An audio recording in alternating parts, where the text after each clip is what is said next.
हरिदास, राधे राधे भक्तों, कैसे हैं आप सब? आशा यही करते हो कि आप सब बहुत अच्छे होंगे। दोस्तों, आज मैं आप सबके लिए लड्डू गोपाल जी की एक बहुत ही दिल को छू देने वाली सत्य लीला कथा लेकर आई हूँ।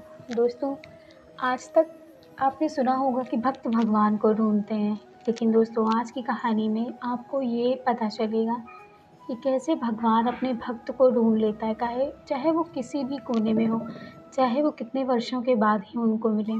तो चलिए आज की कहानी हम शुरू करते हैं। दोस्तों, आज की कहानी मुझे भेजी है पूनम वालिया जी ने। पूनम वालिया जी ने दोस्तों मुझे ये कहानी अमृतसर से भेजी है।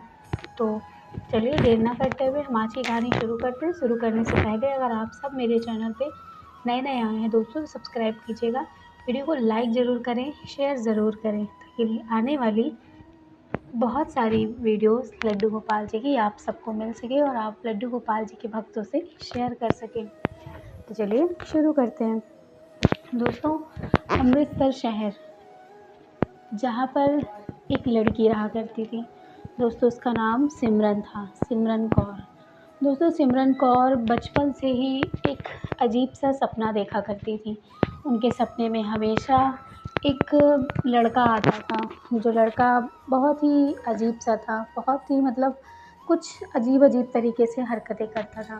धीरे धीरे सिमरन अपनी जैसे जैसे बड़ी होती गई, उन्होंने अपनी मम्मी से ये बताना शुरू किया कि कैसे उनके जीवन में मतलब कैसे उनके साथ उनके लाइफ में क्या हो रहा है।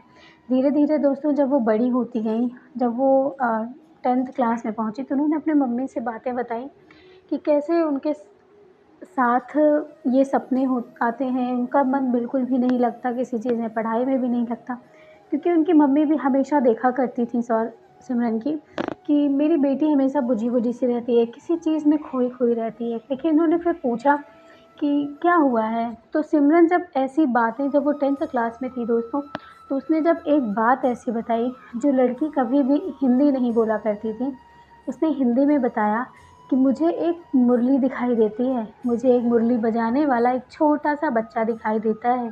उसने सर पे अपने मोर का मुकुट रखा हुआ है। दोस्तों उसके मुँह से इतनी साफ-साफ हिंदी का शब्द सुन कर के उनकी मम्मी भी हैरान थी, क्योंकि दोस्तों सिमरन कभी भी वो बाहर नहीं गई थी। उनका कभी हिंदी की भाषा से कभी कोई उनका ताल्लुकात नहीं था। दूर-दूर तक उनका कोई भी मतलब कुछ भी नहीं था कि वो हिंदी किसी से बोल सकें, किसी के द्वारा समझ सकें। वो हिंदी बोलती थी हमेशा। अब वो सपने को हिंदी में बताती थी। उसके बाद वो कहती थी मुझे खुद भी नहीं पता चल रहा है कि मैं ये भाषा कैसे बोल पा रही हूँ, और उनको कुछ समझ में नहीं आता था। लेकिन जब वो ये बताती थी, तो उनको ये चीज़ें पता चलती थी कि कोई मुझे बुला रहा है, कि तुम आओगी नहीं क्या मुझे लेने? मैं तो तुम्हारा वर्षों से इंतज़ार कर रहा हूँ। जब ये बात उनकी मम्मी ने सुनी, उनकी मम्मी मतलब जो डॉक्टर वग़ैरह होते हैं, साइकियाट्रिस्ट, तो उनको दिखाने के लिए जाती हैं। तो जब उनको दिखाने के लिए जाती हैं दोस्तों, तो उनसे सारी बातें जब बताई जाती हैं, तो वो कहते थे कि ऐसा तो कुछ कभी होता नहीं है, लेकिन ऐसी चीज़ें वो झूठ तो बोलेगी नहीं।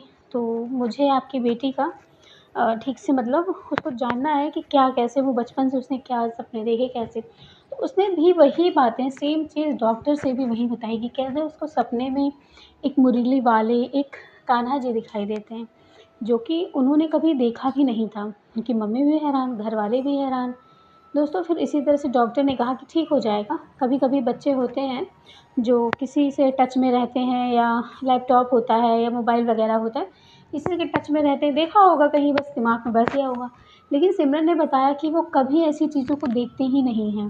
ये बात सुन कर के डॉक्टर भी हैरान थे। दोस्तों उसके बाद डॉक्टर से भी कुछ नहीं हुआ, वहाँ से चली आती हैं। उनका +2 हो जाता है दोस्तों, वो 12th पास कर लेती हैं जब, तो उनकी जो बाकी फ्रेंड्स थीं, वो जो ग्रेजुएशन कंप्लीट करने के लिए दिल्ली जाने वाली थीं। तो दोस्तों जब वो दिल्ली जाने वाली थीं, तो उन्होंने कहा कि अपनी मम्मी से कि मम्मी मैं भी दिल्ली जाऊँगी अपना ग्रेजुएशन कंप्लीट करने के लिए। तो उनकी मम्मी ने कहा कि ठीक है बेटा जाओ, क्योंकि उनके यहाँ किसी चीज़ की रोक-टोक नहीं थी। तो उन्होंने भी कहा कि ठीक है बिल्कुल जाओ। तो वो वहाँ पर जाने के लिए तैयार हो जाती हैं, अपनी मतलब जाती हैं, फॉर्म फिल करती हैं, सारी चीज़ें करती हैं। उसके बाद वो दिल्ली के लिए पहुँच जाती हैं अपना एडमिशन करवाने के लिए दोस्तों अपने पापा के साथ। तो पापा के साथ एडमिशन कराने जाती हैं।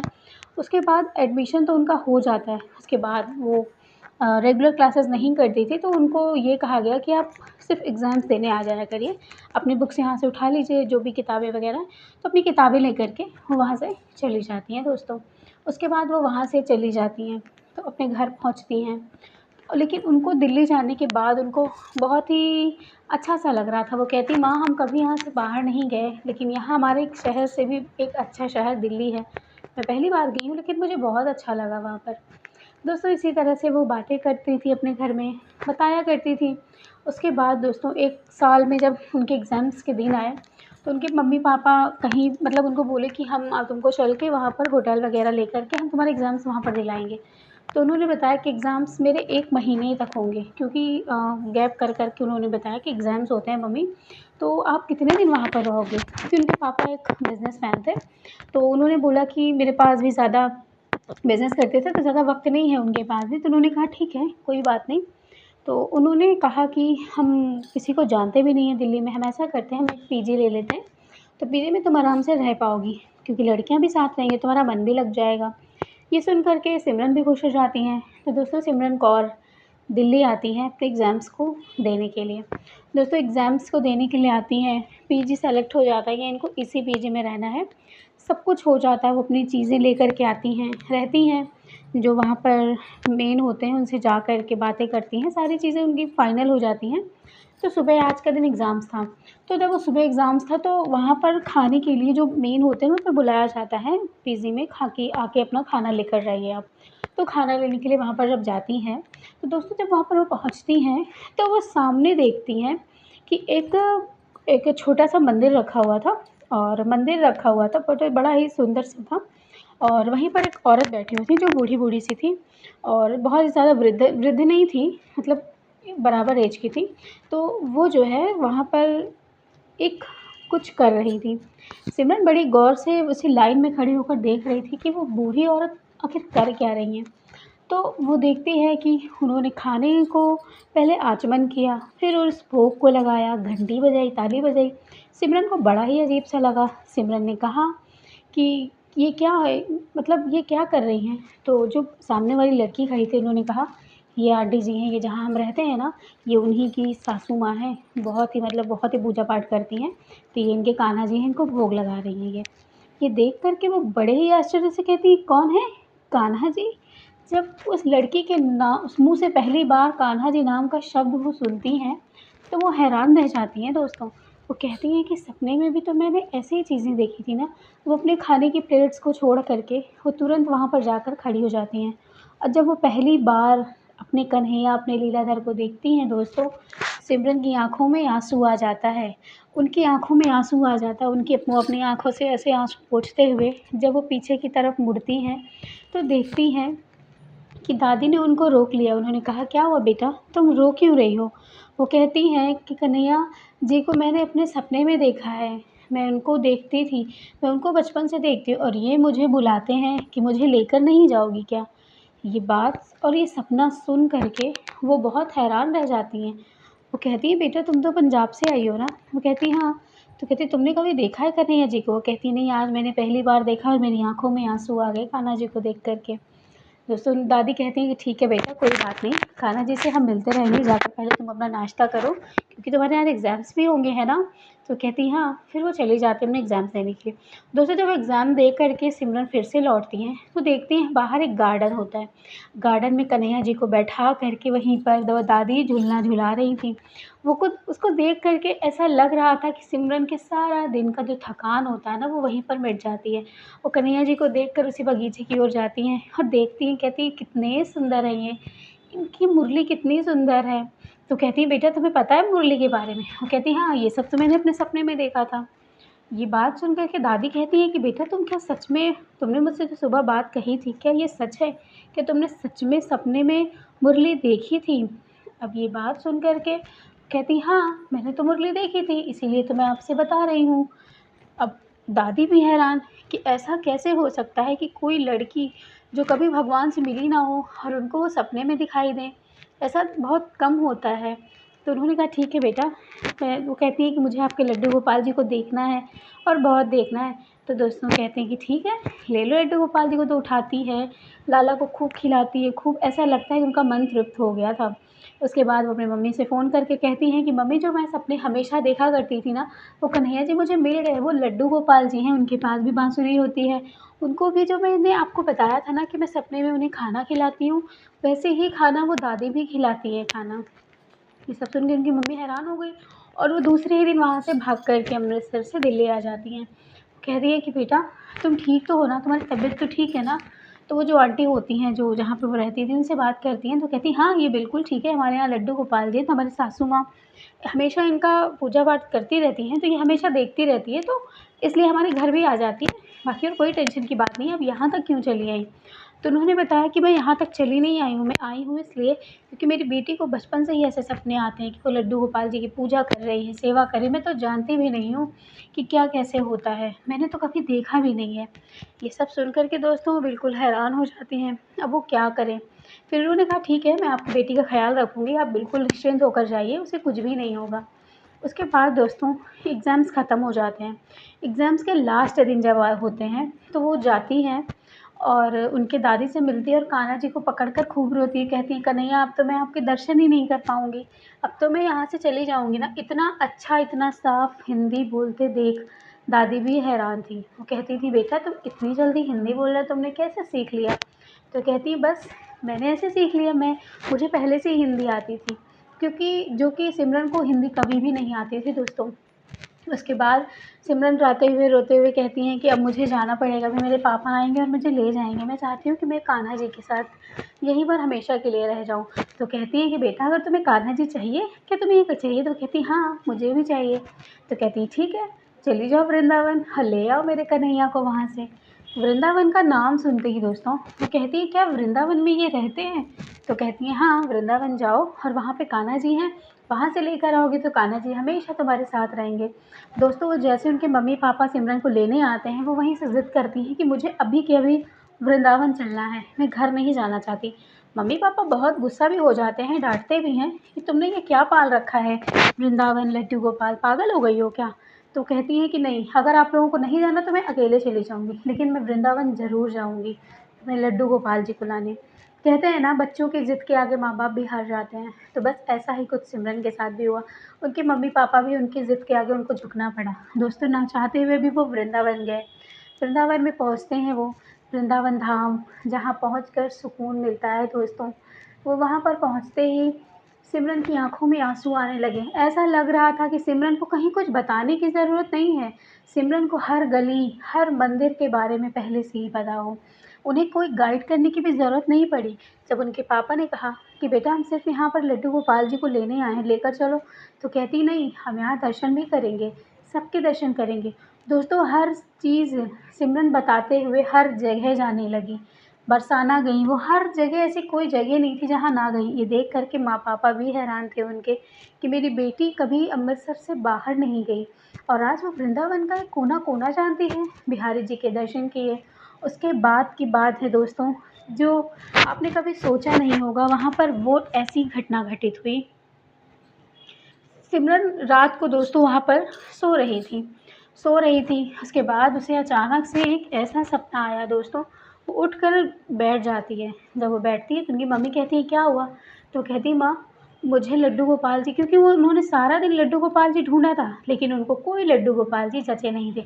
कहती है, बेटा एक कोई भी ले लो ना, कोई भी ले कर के चल लो। लेकिन वो कहती, नहीं माँ, मुझे सपना आया है कि यहाँ पर एक तीसरी गली के नंबर में 16 नंबर की दुकान है, वहीं पर मेरे कन्हैया जी हैं। अब इतना बड़ा वृंदावन, इतना बड़ा मथुरा, हाँ, तो कहाँ से ढूँढा जाए इतने 3 नंबर, तीसरी गली और 16 नंबर दुकान को? मतलब ये बिल्कुल हैरान करने वाली बात थी दोस्तों। अब उनके मम्मी-पापा बहुत गुस्सा हो गए थे। उन्होंने कहा कि मुझे यहाँ पर आए 2 दिन से ज़्यादा हो रहे हैं और तुम्हारा ये तमाशा ख़त्म ही नहीं हो रहा है सिमरन। तुम चुपचाप अभी के अभी घर चलोगी। दोस्तों वो कहती हैं कि नहीं, मैं लड्डू गोपाल जी को लिए बिना जाऊँगी नहीं, वरना मैं यहीं यमुना जी में जाके अपने जान दे दूँगी मम्मी। ये सुन के मम्मी-पापा बिल्कुल हैरान। वो कहते हैं कि ऐसा क्या है इनके अंदर जो तुम इनके लिए अपनी जान देने के लिए तुली हो?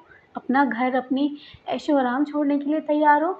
ये सुन कर के सिमरन कहती है कि मुझे नहीं पता मम्मी, लेकिन मैं बिना लड्डू गोपाल जी को लिए जाऊँगी नहीं और मैं उन्हीं के यहाँ से लड्डू गोपाल जी लूँगी जहाँ से मुझे मेरे सपने में आया। दोस्तों वो दुकान ढूँढने के लिए सिमरन को ज़रूरत ही नहीं पड़ी। सिमरन जैसे-जैसे रास्ते में जाती गई वैसे-वैसे वो 3 नंबर गली, उनके पापा ये नोटिस कर रहे थे कि तीसरी गली और 16वें नंबर की दुकान, वो दुकान को भी गिन रहे थे क्योंकि कोई भी लड्डू गोपाल जी इनको जच नहीं रहे थे। और जब वहाँ पर पहुँचती हैं तो वो लड्डू गोपाल जी पर नज़र पड़ती है सिमरन की दोस्तों, जो शायद उनके बाबा के ज़माने से बिके नहीं थे। तो दोस्तों आइए मैं इनकी भी आपको एक कथा सुनाती हूँ जो इनसे जुड़ी हुई थी। दोस्तों सिमरन जब उस दुकान पर पहुँचती हैं तो वो लड्डू गोपाल जी उनको दिखते हैं और वो लड्डू गोपाल जी काफ़ी बड़े थे दोस्तों और बहुत सुंदर थे, बहुत ज़्यादा सुंदर थे, बहुत ही अच्छे थे। तो वो लड्डू गोपाल जी की नज़र जब इनके ऊपर पड़ती है तो सिमरन देखती है तो कहती माँ मैं यही लड्डू गोपाल जी लूँगी। उसके बाद दोस्तों वो कहती हैं कि ये लड्डू गोपाल जी लोगी? तो कहती हैं हाँ। अब उनकी मम्मी कहती हैं कि अच्छा ठीक है बेटा इतने बड़े का तुम करोगी कैसे? तो कहती नहीं माँ यही चाहिए। तो कहते अच्छा ठीक है मुझे दाम पूछने दो। जब दुकान वाले भैया से बात होती है, दुकान वाले भैया जब कहते हैं कि इनका कोई मोल नहीं है, हम इनके 1 रुपए भी नहीं लेंगे, आप इनको ले जाइए। तो उनकी मम्मी कहती क्यों? ऐसा क्यों है? तभी वो जो दुकान वाले के बगल में जो एक बाबा बैठे होते हैं दोस्तों, वो जब एक ऐसी बात बताते हैं ना, जिसे सुन कर के सब लोग हैरान हो जाते हैं दोस्तों। यहाँ तक कि सिमरन की मम्मी-पापा तो होते, सिमरन भी हैरान थी। दोस्तों वो कहते हैं कि आज से 34 साल पहले की बात है। हमारे यहाँ एक वृंदावन में एक बूढ़ी दादी रहा करती थी। वो बूढ़ी दादी लड्डू गोपाल जी से बहुत प्रेम करती थी, बहुत प्रेम करती थी। लेकिन उनको लड्डू गोपाल जी के मतलब जो दर्शन होते हैं ना, वो बिहारी जी के दर्शन कर नहीं पा रही थी। तो इसलिए वृंदावन में वो आकर के क्योंकि बच्चे उनको दर्शन करवाने के लिए लाते नहीं थे, तो वृंदावन में आकर के ही बस गई। वृंदावन में आकर के बस गई तो एक दुकान यही वाली दुकान थी जो हमारे मतलब दादाजी करा करते थे। इसी दुकान पे हमारी बहुत पुरानी दुकान है। तो कहते थे कि इनके जो दादाजी यहाँ पर रहा करते थे, उनके पास ये लड्डू गोपाल जी थे। तो लड्डू गोपाल जी थे तो उन्हीं से कहती कि कन्हैया कि मेरे पास पूजा करने के लिए मतलब लड्डू गोपाल जी खरीदने के लिए मेरे पास पैसे नहीं हैं, तो आपकी दुकान में ये जो लड्डू गोपाल जी हैं ना, मैं इन्हीं की सेवा कर ले रही हूँ, इन्हीं की पूजा कर ले रही हूँ। अरे मेरे बच्चे तो मुझे कभी ले आते नहीं, मैं कैसे भी करके किसी भी तरह से मैं वृंदावन पहुँची हूँ और तो ना ही मेरे पास पैसे हैं, मैं यहीं कहीं धर्मशाला में किराए रह लूँगी और इसी दुकान में रखे कन्हैया जी की पूजा कर लूँगी। दोस्तों बस वही कन्हैया जी की वो पूजा करना शुरू कर देती थी। जो भी भोग प्रसाद वो पाती थी, भगवान का चढ़ा प्रसाद ला कर के वो कन्हैया जी को खिलाया करती थी। ये सब चीज़ें जब होती थी दोस्तों तो जो दादाजी थे वो बिल्कुल हैरान थे। मतलब जिनकी दुकान थी वो दुकान वाला बड़ा हैरान था। तो दुकान वालों ने दोस्तों क्या किया, वो कन्हैया जी को ले ली मतलब कन्हैया जी को उठा कर के किसी चीज़ में भर कर के अंदर रख दिया कि इनको अब हम मतलब इनको पूजा करने के लिए नहीं देंगे। ये कहीं भी कुछ भी ला के हमारे कान्हा को खिला देते हैं। अगर कन्हैया जी को खिला देंगी तो हमारे कन्हैया जी को लेगा कौन? सब तो कहेंगे कन्हैया जी पहले से ही किसी और के हैं, तो हमारी दुकान की बिक्री भी नहीं होगी। इसी तरह से उन्होंने उठा के रख दिया। उसके बाद दोस्तों कहते हैं कि जब उन्होंने उठा कर के तो रख दिया, उसके बाद वो बीमार पड़ गए, मतलब किसी वजह से वो बीमार पड़ गए। तो जब वो बीमार पड़ गए तो उनको भी यही सब सपने आने लगे कि तुमको कान्हा जी को नहीं मतलब कान्हा जी उनको सपने में आने लगे कि तुमको नहीं रखना चाहिए था, वो मेरी भक्त है और मैं चाहता हूँ कि वो मेरी पूजा करे। तो दोस्तों वो जब मतलब जो कुछ दिन में वो ठीक हो कर के जब वो अपनी दुकान पर गए कि चलो ठीक है मैं बूढ़ी दादी को दे दूँगा लड्डू गोपाल जी को, तो वहाँ ज पता चलता है दोस्तों, तो वो कहते हैं कि वो बूढ़ी दादी जो थी, उनकी तबीयत बहुत ज़्यादा ख़राब थी। जब वो उनको देखने के लिए पहुँचते हैं तो वहीं पर एक पेड़ था, उसी पेड़ के पास वो लेटी हुई थी क्योंकि उनको देखने-ताकने वाला कोई नहीं था। तो जब वहाँ पर पहुँचते हैं और जाते हैं, वो देखते हैं तो कहते हैं कि छीन लिया तुमने मुझसे मेरे कान्हा को, भोग नहीं लगाने दिया ना, देखना वो कान्हा जी तुम्हारे कभी नहीं बिकेंगे, उसे मैं ही लेकर जाऊँगी। मेरे अलावा और उस कान्हा जी को कभी कोई नहीं पसंद करेगा, कोई नहीं लेगा, तुम देख लेना। इतना कह कर के दोस्तों उनके प्राण छूट जाते हैं, वो मर जाती हैं। उसके बाद दोस्तों फिर वो जो दादाजी थे वो सारा दिन सारी रात सोचते रहे, इसी सोच में वो बीमार हो गए। उन्होंने अपने बच्चों से कहा कि इन कन्हैया जी को कभी मत बेचना। इनको जब कभी कोई आए हर उनको पसंद करके ले जाए, तभी किसी को देना, वरना मत देना। तो दोस्तों वो कहती हैं कि उनके दादाजी भी ख़त्म हो गए। उसके बाद जो दुकान वाले भैया थे उन्होंने कहा कि आप यकीन नहीं करोगे, मैं इनको हर रोज़ लगाता हूँ, क्योंकि मुझे मेरे दादाजी की बातों पर यकीन नहीं हुआ था। मैं इनको रोज़ यहाँ दुकान में रखता हूँ और सारे लड्डू गोपाल जी को लोग खरीदते हैं, लेकिन इनके ऊपर कोई एक नज़र भी नहीं डालता, लड्डू गोपाल जी के ऊपर इनके ऊपर कोई नज़र नहीं डालता। मैं कभी कहता हूँ कि इनको भी ले लो, तो कहते नहीं, ये नहीं चाहिए, मुझे ठीक नहीं लग रहे। वो ये कहकर हट जाते हैं दोस्तों। और वही हुआ आज, कितने सालों के बाद आज ये लड़की आई और इसने कहा कि ये कन्हैया जी मुझे चाहिए, क्योंकि किसी की नज़र इन पर नहीं पड़ती थी, सिर्फ इस लड़की के। इसलिए मैं इसे बिना पैसे के दे रहा हूँ, क्योंकि हमारे दादाजी ने कहा था कि इसका एक भी मोल नहीं लेना। अगर मैं उस वक्त उस मोल को चुका दिया होता, तो शायद आज वो ऐसा नहीं होता।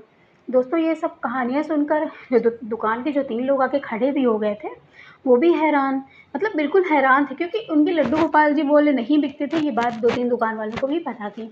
अब सब लोग हैरान थे कि ऐसा कैसे हो सकता है।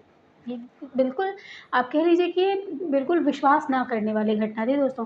उसके बाद वो सिमरन जो होती हैं वो लड्डू गोपाल जी को उठाती हैं, उठा कर के उनको भोग मतलब ले जाती हैं उठा कर के। उसके बाद बहुत खुश हो जाती हैं दोस्तों, बहुत ऐसा लगता था उनको प्राण उनके मिल गए। मम्मी-पापा भी हैरान थे कि मेरी बेटी है या क्या है ये? कैसे ऐसी हो गई है? उसके बाद उनके मम्मी-पापा उनको लेकर चले जाते हैं दोस्तों, ले जाते हैं। फिर वहाँ पहुँचते हैं अपने घर, तो सिमरन फिर वहाँ पर रहकर उनकी पूजा-वूजा सब कुछ अच्छे से करने लगती हैं। लड्डू गोपाल जी में ही रम जाती हैं। शादी भी होती है उनकी, लेकिन वो फिर भी लड्डू गोपाल जी को अपने पास ही रखती हैं, लेकर जाती हैं, बहुत खुश रहती हैं, बहुत ज़्यादा खुश। परिवार भी ऐसा मिलता है जिससे खुश, ऐसा लगता था कि उनको प्राण मिल गए हों। तो दोस्तों ये कहानी मुझे उनकी सासू माँ पूनम वालिया जी ने भेजी है, सिमरन की सासू माँ ने।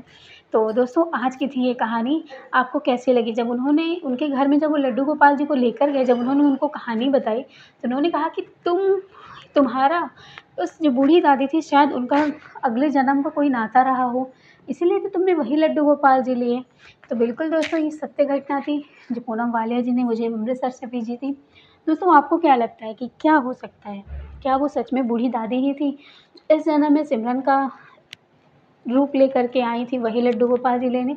ये क्या है, आप लोग मुझे ज़रूर बताइएगा। और ऐसी कहानियाँ सुनने के लिए आप सब मेरे चैनल को सब्सक्राइब ज़रूर करिए, वीडियो को लाइक ज़रूर करिएगा, शेयर ज़रूर कर दीजिएगा, और बेल बटन को ज़रूर प्रेस करिएगा दोस्तों। तो चलिए मिलूँगी आपसे फिर से लड्डू गोपाल जी की नई लीला कथा के साथ।